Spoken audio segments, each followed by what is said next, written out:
In my top plat, this was, I put everything that I'd need to get at, you know, quickly in the day. So I put all my maps there now, but normally it'd be the map of the area that we'd be in.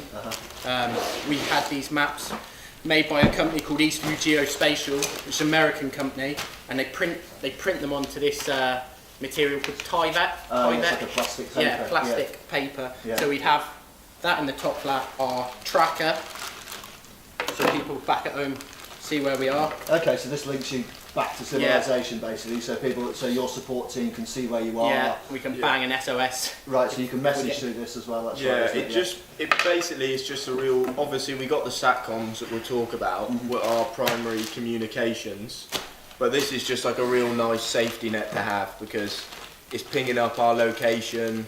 You can change it how often you want to ping the location, but it's regular. And it's just so people know where we are. So that's that's firing off all the time. Yeah.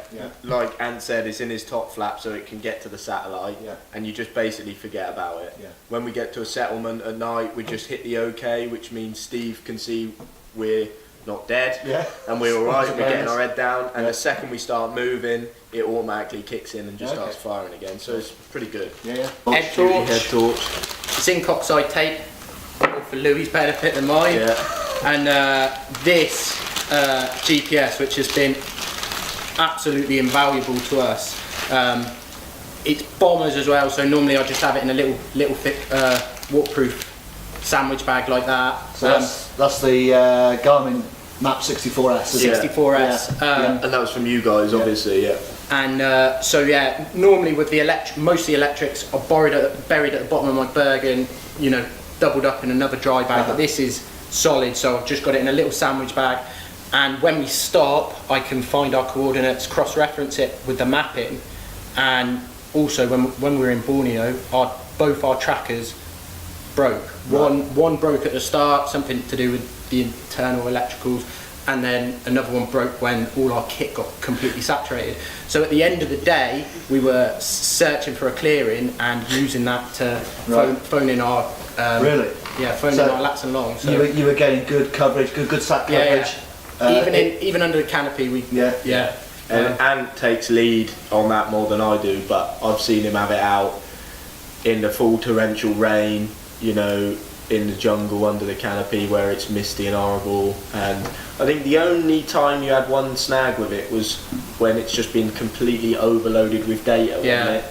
So there's a lot of information that I've put on there. I downloaded the bird's eye imagery. I pretty much had half of Papua New Guinea images, bird's eye imagery, unbelievable imagery, but it was all on there.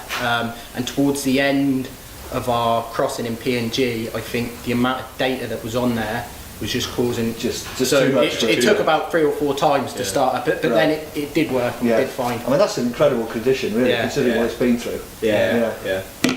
Great estimate. But yeah, that is great bit of kit. Like the thing is with these, you know, they're good maps. These ones were good maps. The ones for Borneo weren't so good. These ones were made by the Aussies in the 70s, but I mean, it's just green and contour lines. So you know, hard to map read off. So that's basically what I have to hand. Also, I have the tarp for my hammock right in the side pooch, so if we stop for the day I can sling it up straight away and get in the dry before anything else.